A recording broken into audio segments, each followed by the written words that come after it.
Does anybody know the last time the Silver and Black lost inside the AT&T Center? I do. When was it? Well, at home during the regular season or playoffs? Regular season. March 12th. A year ago today. If you didn't know that trivia, don't hang your head. We asked the Spurs this morning, and some of them didn't know either. Take a look. No, I did not know. I am now. No, hopefully you didn't just jinx us. Aw, Danny, you can't get all superstitious after 40 straight home wins. Instead, it's time to break down what the Silver and Black need to do to get their 41st straight home win, as we are all over the Spurs. Well, it starts today, and of course I'm talking about the week that the Spurs must have had circled on their calendars even before the season began. Now, as much fun as back-to-backs against the Pacers and the Timberwolves can be, this is the stretch of the season that the Spurs and their fans have been looking forward to for months, and it starts with a home matchup against the Oklahoma City Thunder. The last time these two teams met was way back in October. OKC, of course, walked away with a 6-point win on opening night, and the Spurs have not forgotten that loss. They're a great team, and they're right behind us in the standings, and so it's been a long time, like you said. It was the first game of the season, so it's going to be a great test tonight.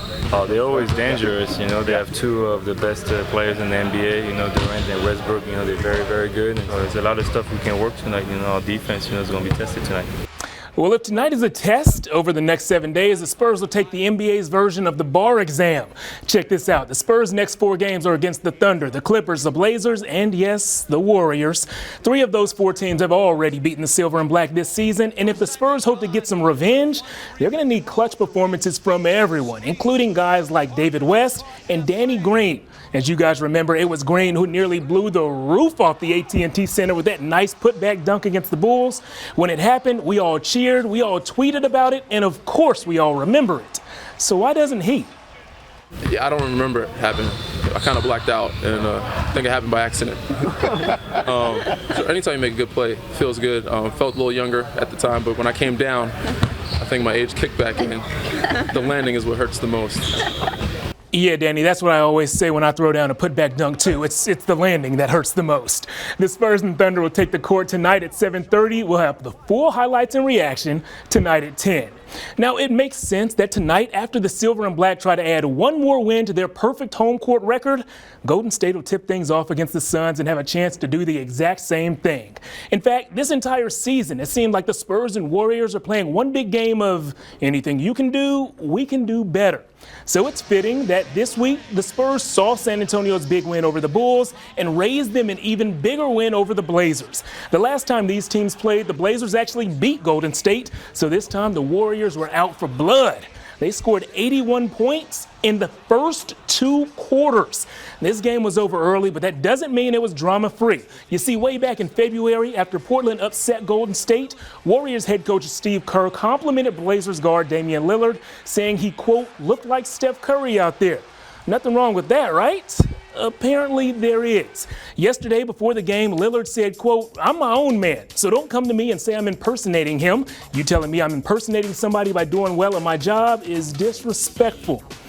Wow, that's not a very Steph-like way to accept that compliment. And for the record, if you guys start calling me, I don't know, the Steph Curry of sports broadcasting, I'll take it as a compliment. On to college hoops, and we are about a day away from knowing what this year's March Madness brackets will look like, which means we're about 3 days away from my bracket being absolutely busted. One team that'll be a trendy Final Four pick this year, those fighting Texas Aggies. A&M playing LSU for a spot in the SEC championship today, and this one wasn't even close. Jalen Jones gets the ball down low and throws down the early dunk. Then just before half, the Aggies are already on a 29-5 run. Make that a 32-5 run. The buzzer beater before halftime falls, the Aggies roll, and A&M will play Kentucky for the SEC championship tomorrow.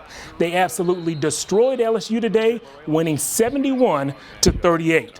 Now, as good as A&M looked today, nothing compares to what we saw in the Baylor-Kansas game yesterday. So how does it feel to be on the wrong side of the dunk of the year? We'll find out coming up next. It was the play that made us all stop and say, he did what? Unfortunately, dunks like those always have to come at someone's expense. And this time, those poor Baylor Bears.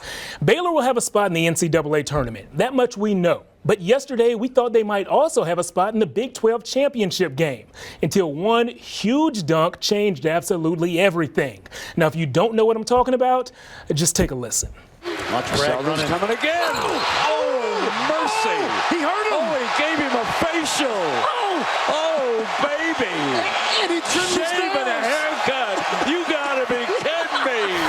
A shave and a haircut, yeah. It was that good. Wayne Selden Jr.'s dunk, his uncle's reaction in the crowd, everything about that play was perfect if you're a Kansas fan. If you're, say, the head coach of the Baylor Bears, everything seemed a little less amusing. Obviously, no one likes getting dunked on. The crowd gets into it. They get a lot of momentum. And the frustrating thing is a lot of times you could see it coming, but you couldn't relay it fast enough. Couldn't relay it fast enough. How about next time someone just stands up and screams, "Get down"?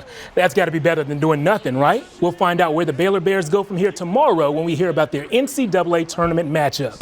The Steele Knights just finished their own big-time tournament. Last night in the state semifinals, the local kids from Cibolo ran into a team that, on paper, should have blown the Knights out. But Steele never quit. Behind two of their senior leaders, Kejana Love and Elijah Payne, they fought to get this game to go to overtime, but eventually lost. Even after that tough loss, this team knows they have plenty to be proud of.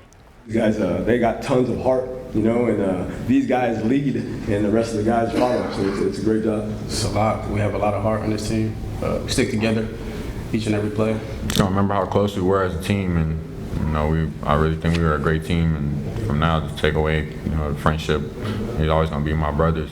Those guys are young, they're talented, and my guess is they'll be back. We'll see you right after this.